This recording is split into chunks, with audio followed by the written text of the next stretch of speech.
If you incorporate family on family and or emotions in business, and you're not dotting the I's and you're not crossing your T's, you've automatically set yourself up for failure.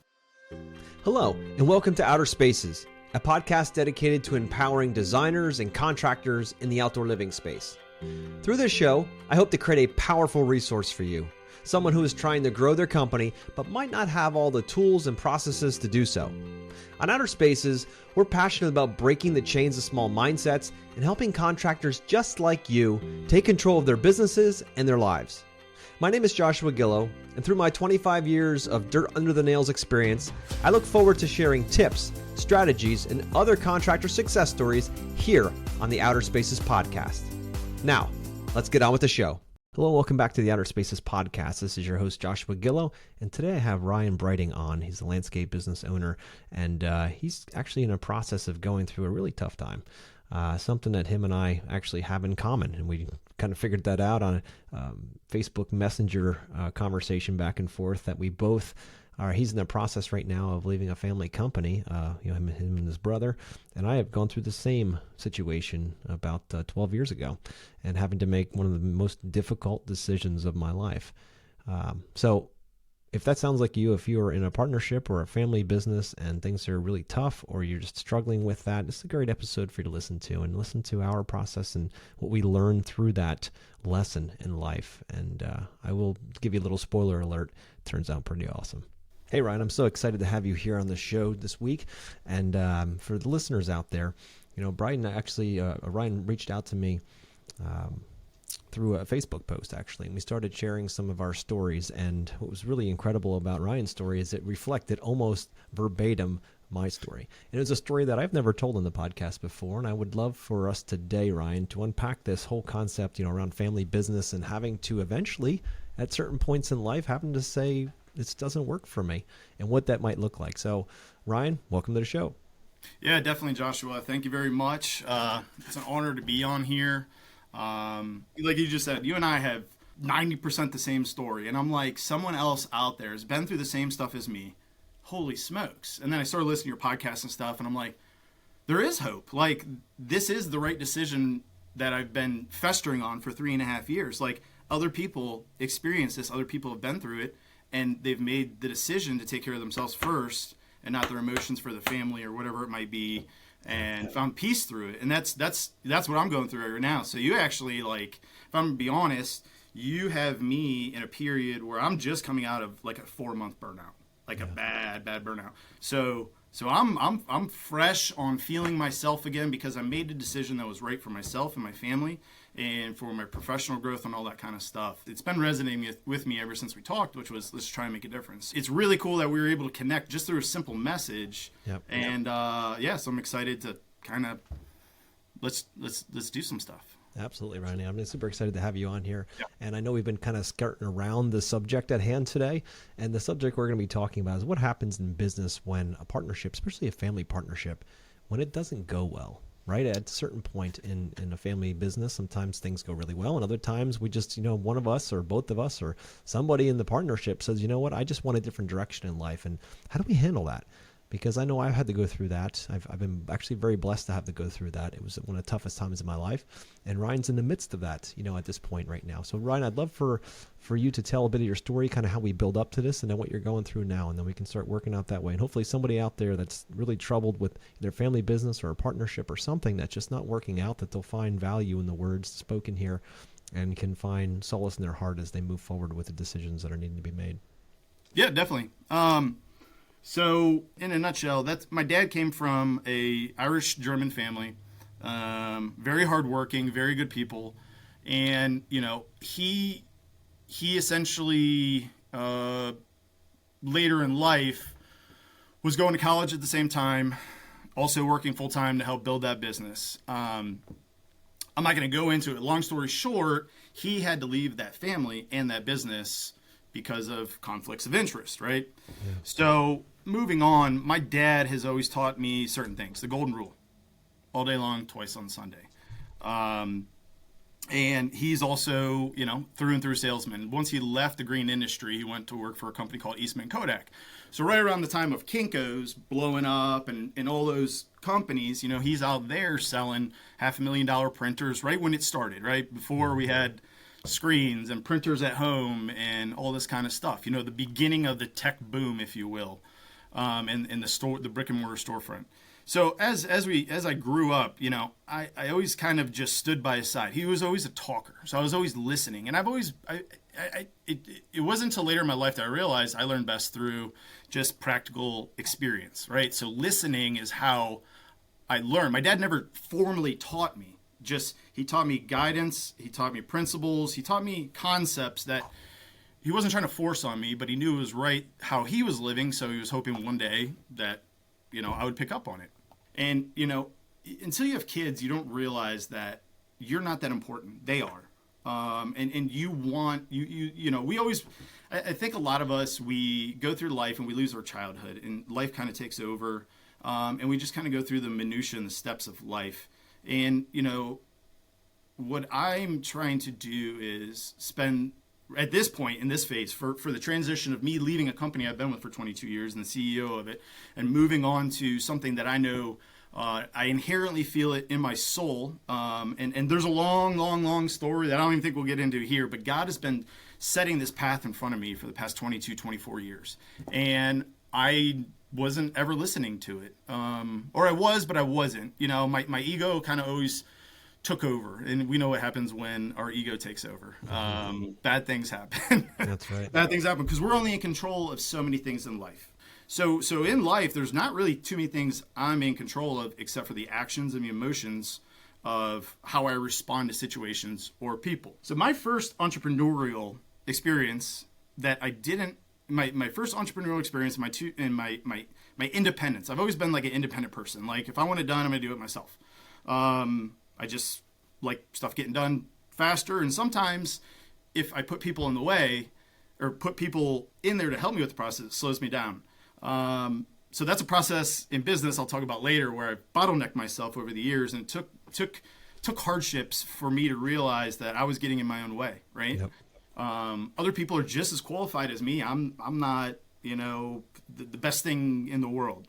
One thing you don't know, when I was 19 years old, right? I hated landscaping. I didn't want to do it. I'm like, I'm going to go to school. My dad says you have to work. I'm trying to get education. How could a parent, I'm selling to salesmen. How could a parent say, no, you're going to work.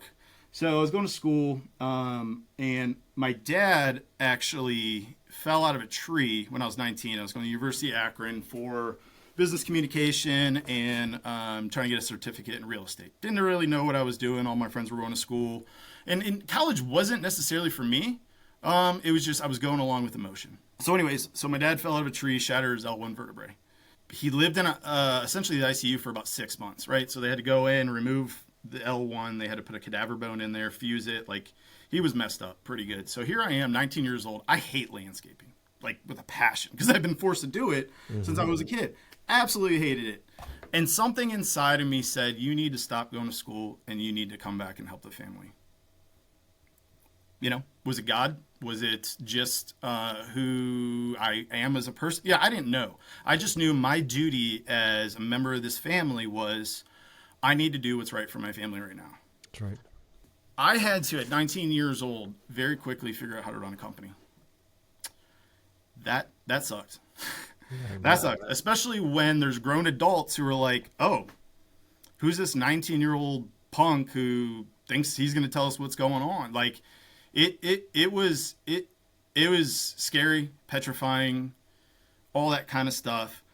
I pretty much worked 70, 80, 90 hours. And, I've told that story, like, 90 hours. How do you work 90 hours in a week? If you're going to lose your home, if you can't eat, if you can't pay the utilities, it's not even an option. It's just not. Like, how do I, like, so I just, in my brain, I don't know how I refer to it. Maybe I just reprogram my brain, but I just said, this is what you have to do. That's it. Don't look in the mirror. This is what you have to do, and do it, and do it, and do it, and do it. In the beginning, it started as survival, right? I had to. And so for years and years and years on end in my 20s, I just survived. Yeah. I helped my family survive. It was Groundhog Day. It was absolute Groundhog Day in hell. Because mind you, I still hate landscaping, Yeah. but I have to do this because I love my family so much. Yeah. Around, let's see, so that was 2011. 2011, my dad was to the point where he was actually back to work, and he's a tough dude. He's a little Irish guy that he taught me through this entire experience that I can never quit. How can I quit? Like, he wasn't telling me you can't quit because I fell out of a tree and broke my back. He was showing me he broke his back, and he was because he's this little Irish guy. You know, I'm a big guy. I'm 233 what I weighed myself yesterday, and what he was teaching me through coming back to work and just working through the pain was, you can do it if you want to do it. Yeah. So I started from nothing, like truly nothing. But what I had inside of me was the desire to never be broke again, because that's the life I lived. It's the absolute life I lived. Everything went to my family. So I'm doing all this hard work, you know, this is bullshit. I should be getting paid. Da, da, da, da. And just, I was so busy and tired that I didn't even think about it. And my dad had always taught me growing up that you can give away the product at cost, or you can discount it, but never discount your labor. So I'd always go back to, nope, this is what I think my number is. Now, in retrospect, I didn't have a clue what my numbers were. I didn't know what my overhead was. I didn't know what gross revenue meant. I didn't know what net profit meant. I didn't know any of this stuff. I just knew that I had money in the bank account that was paying the bills, right? And we all get into that, you know, we're just trading money. Like, no one's, you know, there's times where like no one's making money. We think we are because we're paying our bills, but we don't, because we don't know the cost of doing business, which is where Synced Up comes in. But you know, we might talk about that later.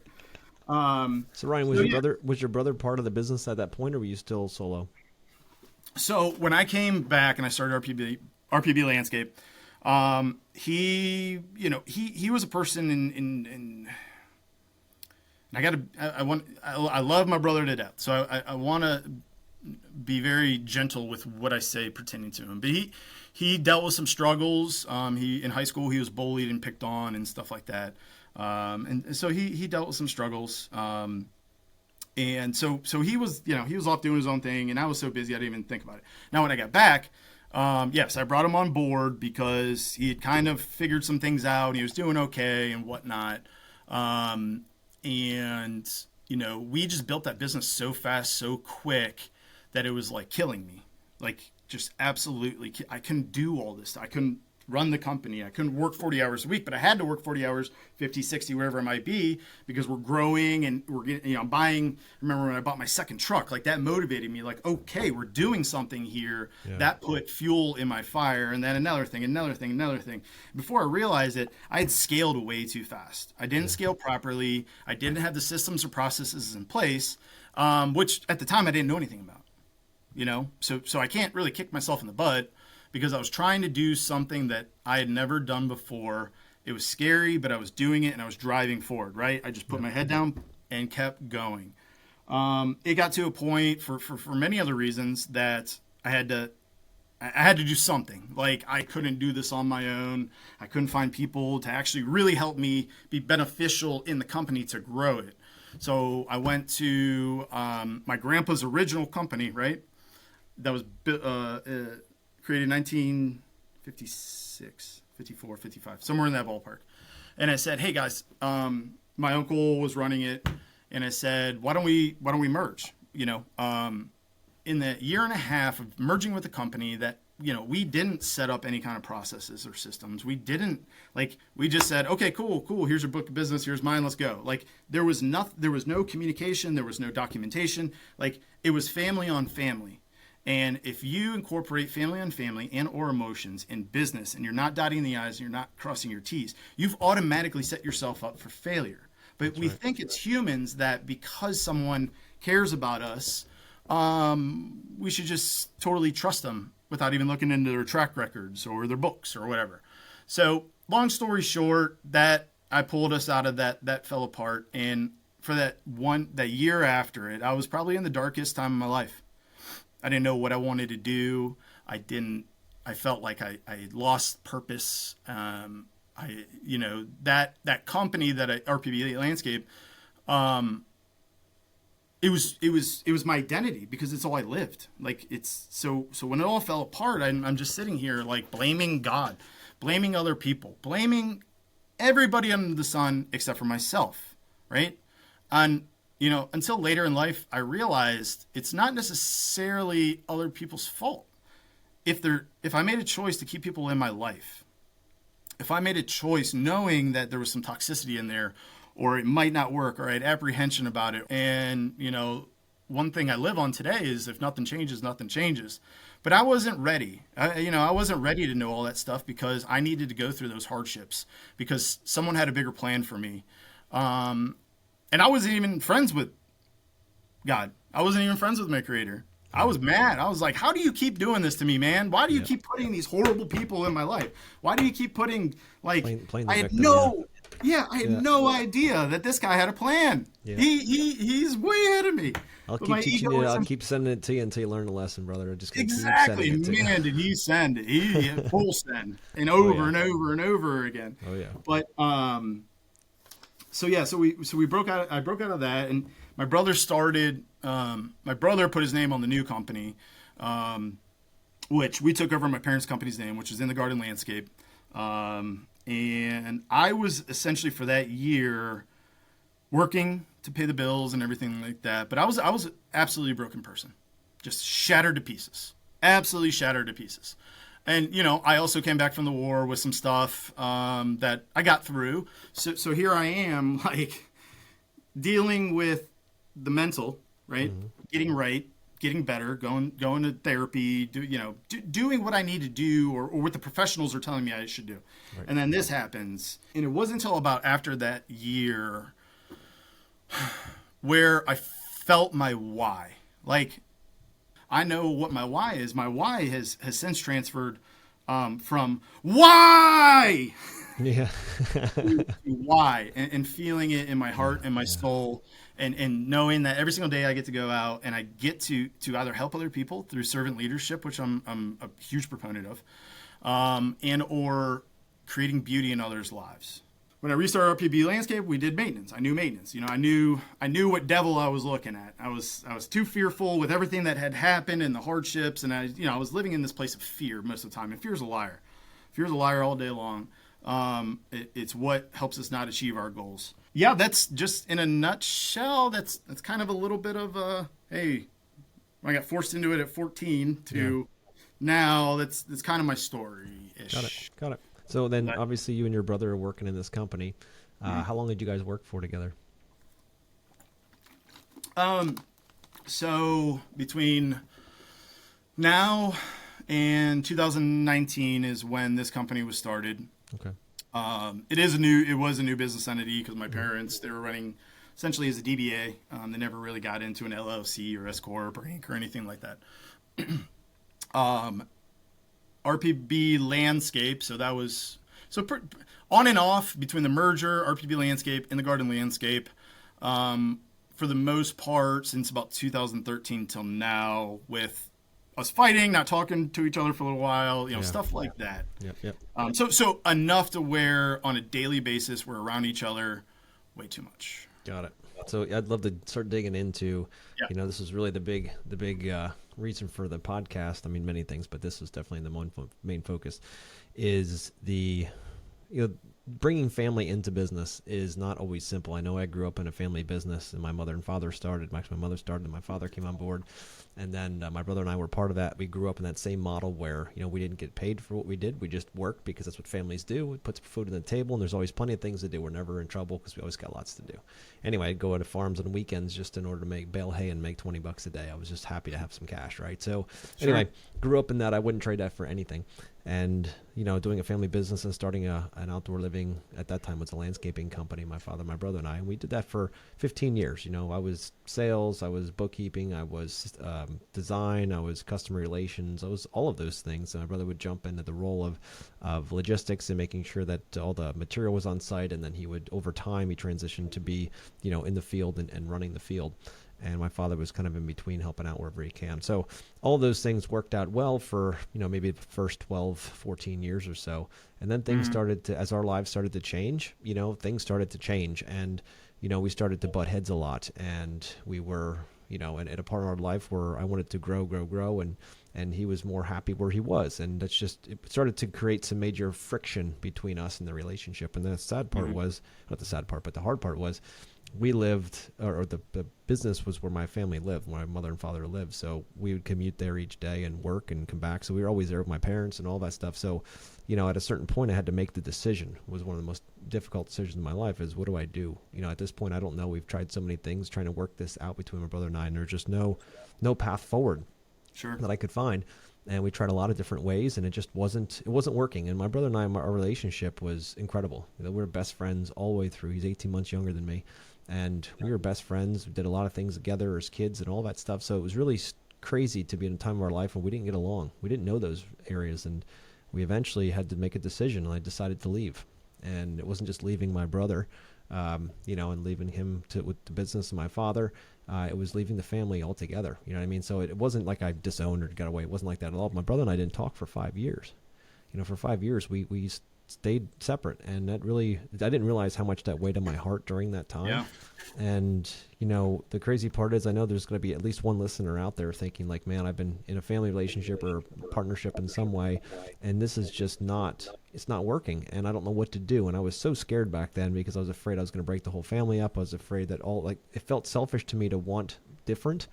And I had to make the decision. I remember talking to my wife and crying about it and being like, man, why has God tested me like this at this point? And I wasn't nearly as centered in Christ as I am now. But back then I was like praying, like, how do I help me? Like, how do I get there? And eventually it just made sense to walk away from that. And we that's were what I probably did. crying together at the same time. Yeah. And it probably, yeah. And it's, so anyway, and so we bring this story up because when Ryan and I were chatting back and forth, it was basically the same story back and forth that he's dealing with right now. And I know someone, if two of us have had this story in our past, there has to be somebody out there that has had this issue as well and don't know what to do or just needs guidance. So I'd love, Ryan, if you can tell us about, with your brother, how you started working through that and eventually said, at this point, it's going to be better if we just part ways as opposed to trying to stay in this relationship where we're both not happy.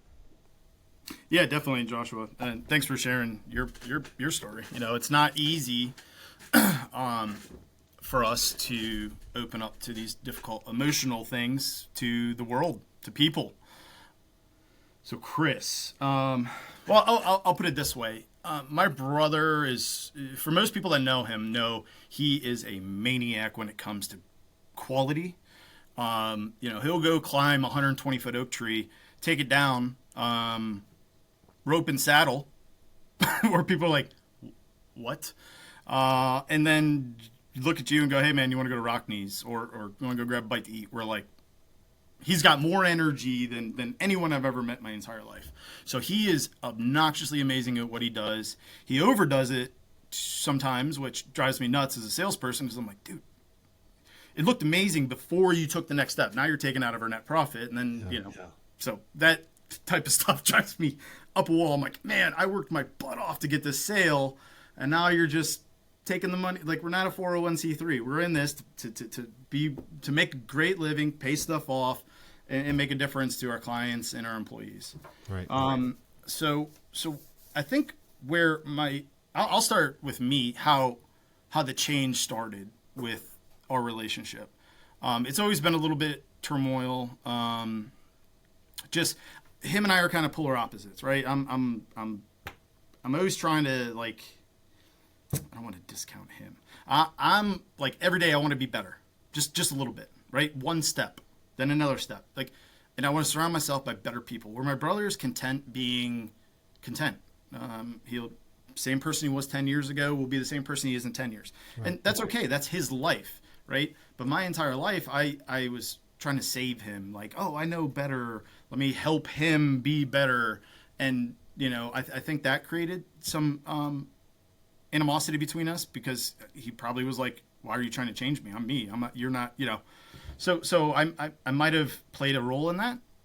I don't know. I've never really asked him, but so where the problems really started happening is I said, I want more out of life. I heard something on a motivational thing or whatnot, and that kind of triggered me to listen to another person who triggered me to another person.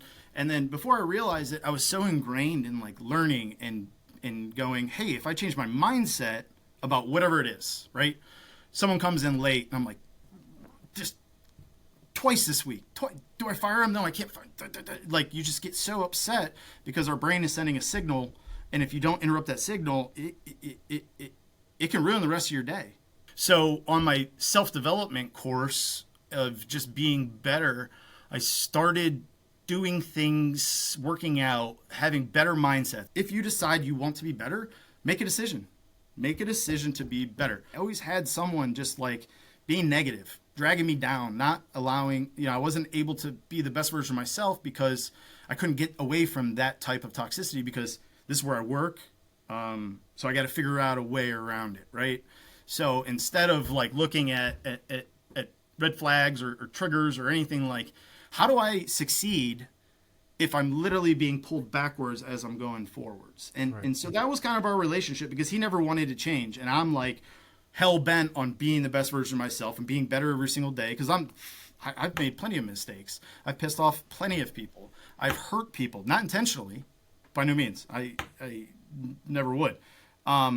But so I'm sitting here in a place of purgatory, essentially, where it's like, I want to be so much better, but I can't because my business partner, who owns the majority of the company, is kind of handcuffing me. And I only have so much power being a minority owner, or the ability to make a difference. So, we were growing real fast, right? So we came out of the merger. We went from before the merger, 220. I think we went back down to like 172 per year. And then, last year we did like 1.2 or something like that. So we grew pretty quickly because I was driven, I was possessed because I felt my calling, I felt my why. Mm-hmm. I'm surrounding myself by people who know what to do. They're in a community of people that know what to do. Like, this social media thing is insane. Instagram, YouTube, you name it. Like, if you can't be successful in this industry, it's because you chose not to do anything, right? You can go learn how to do a paper patio. You can go learn how to do a water feature. You can learn all this stuff. You just have to take initiative and have the grit to move forward. But that's only if you really want it. Like, if you don't really want it and you're just doing it to get along or you're doing it for a paycheck, ask yourself this. Sit yourself at night and go, what's one thing that I want to do? And how do I do it? And put it on a piece of paper, right? We got to write it down. If we have dreams, goals, and aspirations, and we just let it float around in our head, it's just going to noodle around, and then we'll think of other things that will complicate that, and blah, blah, blah, blah, blah. Put it down. Put it somewhere in your mirror, like when you're brushing your teeth. Here's my goals. Here's what I'm trying to achieve. And as long as you continue, as long as you don't quit, you'll get there. It might not be the exact thing that you want, but you will get to a place of success. And honestly, if you have goals in front of you, this is what you might want to do. But as you go through that journey, you might find something through a connection or whatever it might be organically that it's like, oh, this is actually my calling. So always have a goal, always keep moving forward, always keep striving for the best version of yourself. Where Chris and I butted heads was, we're growing fast, man. We're going really fast. Our name is getting out more and more and more. Now, mind you, it's been in the same community. We don't go farther than 5 miles from our shop. Like, we're very blessed that we live in a very nice area, and there are people that like nice stuff. There's one thing you said in the message that we had, which was, what was it? Similar to like, if you blame him for the hard times, you also have to blame him for the good times. It's called effective blaming, yeah. If you got to blame Effective somebody blaming. for the problems, then you got to blame him for the good stuff too. Exactly. So like a year ago, I was just, I do a lot of reflection. Before I go to bed, if I didn't reflect all day, I'm reflecting at night. How can I do better? What did I do? Did I harm someone? Can I help someone? Like I said, I grew up on the golden rule. So that's just inherently who I am, just because I was raised that way, and it's who I am. And so, so we got synced up, and it was awesome. We started running numbers, and the jobs were working, and I'm realizing that we were undercharging our labor hours. I was undercharging everything else for our overhead recovery, all that kind of stuff. So So the beginning of the year started working really great, right? My brother actually was on board because he was petrified I was leaving. Like, he wasn't doing it because it was what was best for the company. He was doing it out of fear and the fact that I would leave. Now, I pretty much run the entire company, except for out in the field. So he's the business owner that works the field. I'm the minority owner, but I run the entire company. My brother felt like he didn't want to change at all. It required too much effort of himself to grow with the company and grow with me. I am destined for success. At the end of the day, I want to win. And it could be something as simple as opening a door for someone and seeing them smile. That's a victory in my book. Victories aren't always material things. Victories aren't always cash things. Victories to me are, did I do better today? And did I make a difference? That's a victory for me. Winning should be looked at as, did you do the best version of yourself every single day? And if you did, then you won. You don't have to get number one on the board. As long as you can look yourself in the mirror and go, I love that guy. He did all right. He did all right today. Let's see what we can do tomorrow. If you can do that, that's ultimately, for me at least, that's what it is. So I just kind of came to a point where I'm done. I've been doing this since I was 14. I put in these hardships. I've kind of been the protector, if you will, for my family growing up, and I've kind of just been the wall, right, between hell and heaven, if you will, or purgatory. And I don't say that in any kind of way of a martyr or anything like that. It's just a decision where I'm 38 and I want to live life and I want to enjoy my children's kids. And I have a great opportunity to do exactly what I love. It's not running a business and controlling all this and the employees and all that. It's, for me, I love sales. I love landscape design, and I love finding new revenues, new avenues of revenue, new avenues of money that's coming in that makes sense. So I'm trying to lead by a rule of responsibility and action, where my brother, God bless him, just same thing every single day. Didn't really care to do that. And so, I said, I'm done. I can't do it. And it was bad for a couple months. And like I mentioned previous in the podcast, I had this burnout, depression, just total there's nothing left inside of me. I have nothing left in my tank. But I still had to keep going, right? Because I still got to, regardless if I'm staying with this company or not, I still have to provide a paycheck for my family. I still have to put food on my table for my 2 children and my wife. We have a roof over our head. So, but I was so trapped, right? It's my brother. I love him to death. We've been working together forever. We've built this company so fast. All these things, I'm just sitting here creating resentments for him, thinking why can't you do better? Why can't you change? Why can't you help? And the realization is sometimes people have their own paths. God has their own paths for certain people, and they have to go through certain things. They do. To find what their why is. I had to go through certain things. I hated school my entire life. I went to school after a war zone because I didn't know what else to do, but I was getting paid to do it, and I found love in that. But we found a way where I looked at him and I said, hey man, I can start at that company now. Or I could stay here and help you learn your company. Now, there's a lot more to this story that I'm not going to talk about, but there's no reason I should give him that opportunity.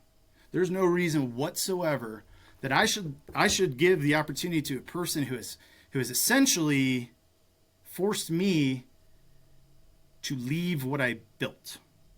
So yeah, we had I pretty much said it to him, and then we didn't really talk for a month and a half, and that's maybe 2 months, and that's difficult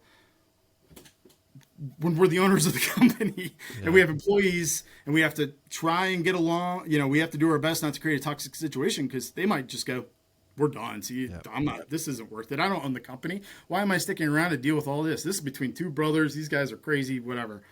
And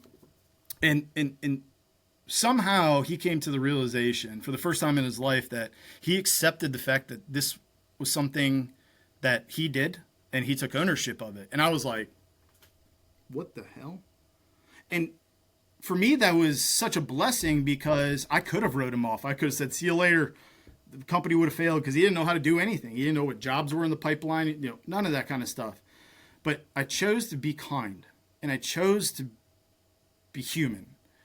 And I said, hey, look, man, I'm not doing the extra steps and all that. I'm going to work 50 hours. I'm in the office. I'm on sales. Like, I'm done in the field, everything. Like, I put it on paper. This is what you're doing. This is what I'm doing. And I'm going to help you get to the end of the year. Because I do want to see this company I built succeed and continue growing. I don't want to see the repo trucks coming to grab everything and, going, oh man, that sucks. Yeah. And so the first time in his life, he apologized for something that was his fault. Never had done that before. And I've asked for apologies from him till the cows come home at night, Yep. And so now, every day I can tell he's living in hurt. And he took accountability for it. And so he's, I said, hey, let's do this. Let me help you change this company. If I'm not here, these are my strengths that help us bring in this revenue on these sources, right? So let's look at what you do best, what you're capable of doing, and let's remove certain things like we have in the past, and let's double down. So he's going to get away from landscape installation, still going to do maintenance, but then the funds, resources, and assets that we were using for landscape installation, he's just going to go heavy on tree removal. So through a bad situation, because I chose to do the right thing, he's growing now for the first time. And as a business person, he's growing because now he's got to step up to the plate. Exactly. Now, like there was some guy the other day that was peed off about lighting. We did a small landscape, put some lighting in, a rodent ate it. And I said, you know what, you were a great client. We're just going to come fix that for free. What's 10 minutes for a happy feeling with our client who might refer us to someone else? Because we're 95% referral company. So, we want everyone to be happy. And whether, if it's a couple bucks out of our pocket, but he's smiling, he's talking to this person, I'm okay with that. I can live with that. But there's 4 times where he was supposed to fix that and never did.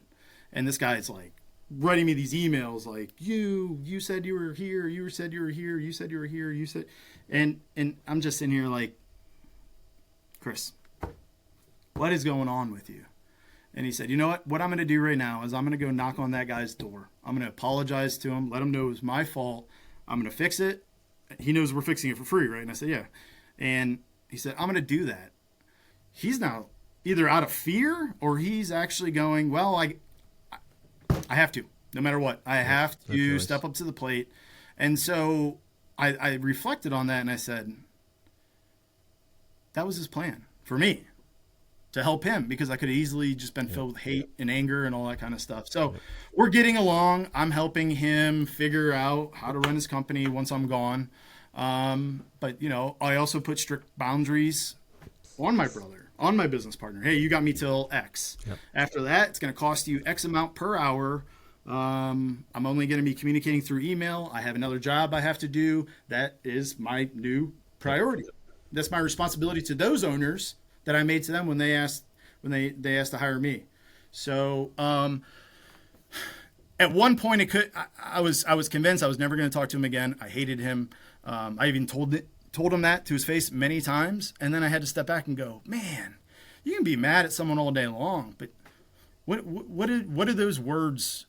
How are those going to help you? All it's going to do is create more anger out of you, and all it's going to do is break down the situation anymore. So I like I said, I'm in the middle of this thing, but I'm doing a lot of reflection and humbling myself and just knowing that I am going in the right direction. And what I'm doing is paying dividends on my brother, who I never wanted to be around in the first place. So I think our relationship will continue to grow, and I don't know, we'll kind of see there where we go. And that's the crazy part. Hopefully that all made sense. Yeah. I mean, the crazy part about your story is it's so very similar to mine. So after, being together for 15 years and, building outdoor living spaces and doing all that stuff and starting to go in different directions in life and, feeling that pressure and the fact that he wasn't, looking to grow or change or any of those kinds of things, a very similar path. Again, what you don't know is I was 35,000 foot up in the air in an airplane when I got your Facebook message, and I was sitting there just saying, looking out the window thinking like, God, you're funny. Like, it's so funny how this is, right? So I started writing back to you and all that stuff. And I was thinking like, man, what better timing than that? Cause I don't normally have time to take, to go go deep into those big questions. But, in that case, it was perfect timing. So anyway, and the crazy part is after we decided to break up in our company, my parents kind of stayed as Switzerland in the middle of the whole thing, right? They didn't want to see their kids fighting, of course. And my father was very supportive of my idea to leave. I offered my brother, hey, what if, I bought you out? What if you took over and did a maintenance division and I stayed with design build? Like we went through a bunch of different things and nothing would work. So I said, the only thing left is to part ways. And the only thing I could do is to leave. And so that's what I did. And, at that time I had 2 young children at home as well. And I was like, well, I'm going into a completely different business at this point. I decided to go from design build to design manage. And because I loved the industry, I love building cool stuff, but what I didn't like is dealing with tons of employees and all this kind of stuff. I'd rather have a few key team members and have incredible craftsmen that I work with, right, to bring these things to life. Yeah. I love managing the client experience and the design and the ideas. Like that's where my sweet spot's at. It's not in trucks and in transmissions and getting dirt back and forth. Like that kind of stuff just drives me crazy because it's always eating at the profit margins, right? So getting into this model and thinking like, all right, so you're going to leave the family business. You are going to start a brand new business, which in your area you've never seen actually work, like a design manage in landscaping, because that was, always the house builders do that, the pool builders do that. But in design manage and landscaping back in, 2011, I think it was when we did this, it was a huge leap of faith. And I just had to trust that at that time I was more agnostic, so that the universe had my best interests in mind. And now I know it's always God. But the point is that it was a huge leap. And for 5 years, my brother and I barely spoke. And it was a big weight on my heart. You know what I mean? And it was really heavy. And what I really want to get out there is that, you're going through the thick of it now. But 5 years later, dude, after 5 years of quiet, we started building a connection again. And And pretty soon, it became deeper and deeper. And the crazy part is we came back as different men. Because before both our futures were tied together. So whatever one did, the other one had some involvement with. But as we were apart for 5 years, it was the first time in our lives that we were totally separate. And that we didn't have each other to kind of, like, hey, what are you doing? What are you doing? Like, hey, I'll do this because you're doing this, or vice versa, whatever, right? It was the first time for 5 years that we didn't have an idea of what either of us was doing in each other's lives. And it gave us both space to grow.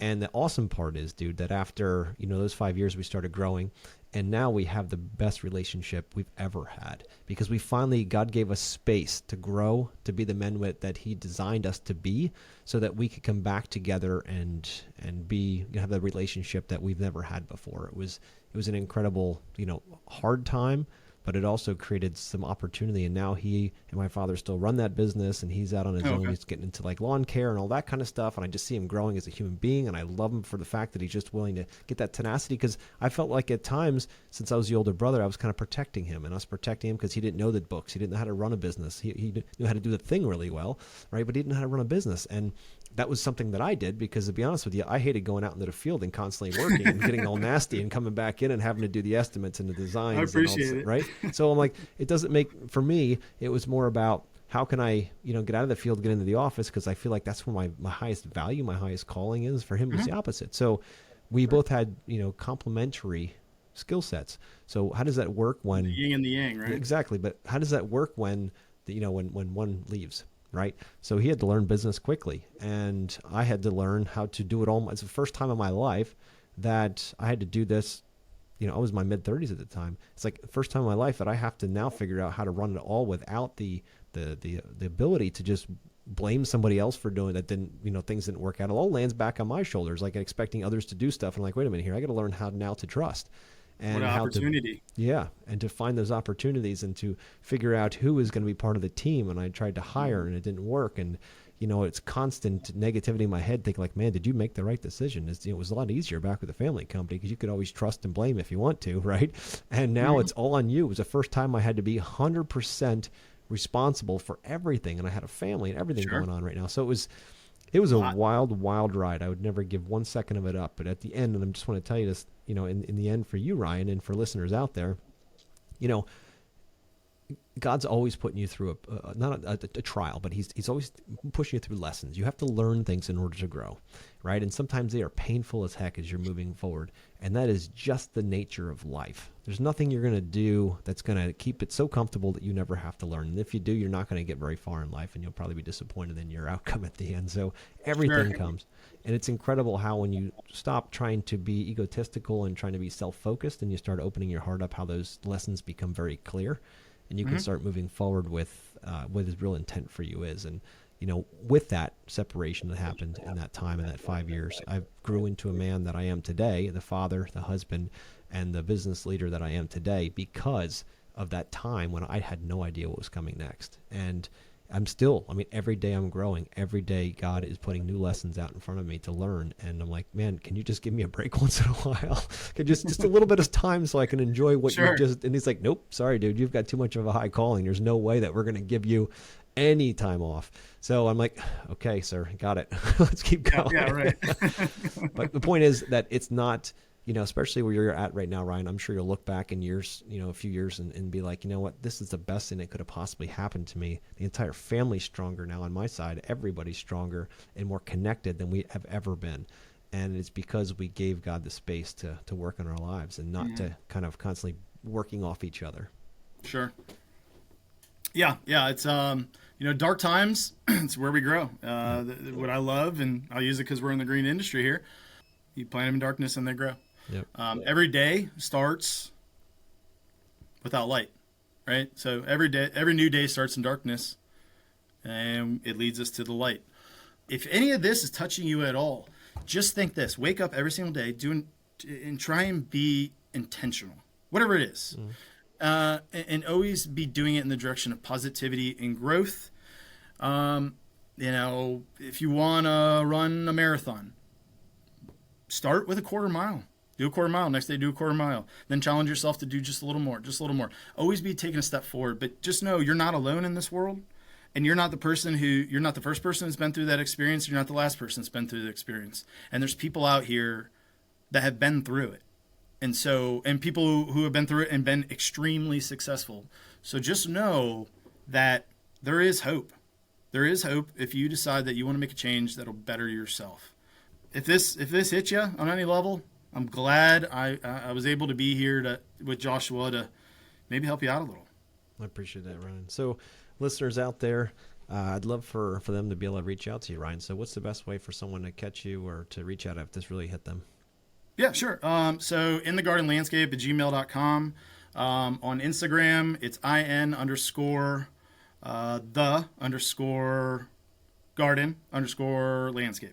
So in the garden landscape _ underneath all of those. We have a YouTube page, but there's really not much on it. And Facebook, not really too much. And because I'll be transitioning to a new company where I'll be doing, because I did the multimedia stuff for the most part for our company. Those avenues really aren't going to be there. But, I do have a good working relationship with my brother right now. And so, any correspondence that's going to continue to come through can come to me. And, if I can write you back and you have a question about what'd you do here, what'd you do there, what are your thoughts, you will get a response from me. I appreciate it, Ryan. Appreciate you coming on today and sharing your story. And my bigger hope here is that, and the reason why I wanted you to come on is to open up this conversation, especially around the family business side of things. Things don't always go right, but somehow God has a plan, and they can turn out to be amazing. So if you're going through the thick of it right now and it just doesn't seem like there's any hope, or you just feel like you're getting beat up, I wish I had a podcast like this back when I was going through all my stuff back in 2010, 2011, right? I wish somebody would have spoken to me because I thought I was the only one going through this, and I know it's not true. But, the best part is I just want to give anybody out there listening hope to know that the best things are still ahead of you. Don't give up. Don't give in. Don't get, distracted. Stay focused. The plan is in place, and you have to go through this time. The lesson needs to be learned right now, and it's been one of the most profound things of my life, experiences in my life, in order to be able to go through this and have the privilege of going through all that pain to get to where I am right now. So there's hope. You're not an island. If you want to reach out to myself or to Ryan, you can reach out to me at hello@yes.express. If you have any questions or anything like that around this, I'd love to chat with you. find me on Facebook, and you can message me there just as Ryan did. And the bigger goal here today, and this is what Ryan and I, why we even decided to do this, because if we have the opportunity to have just one person listening to this podcast say, you know what, I'm going to try one more day because I heard that story, or I'm going to give it one more shot, or I'm going to try for one more. That's what matters. Just one more. Just keep pushing, guys, because life's not supposed to be easy. It's supposed to be a challenge. That's where we find ourselves. So don't think just because it's challenging you're doing it wrong, because every day Ryan and I face enormous challenges, and that's what makes life worth living. So Ryan, thank you for coming on today, and yeah, definitely is. Talk to you next week. All right, thanks, man.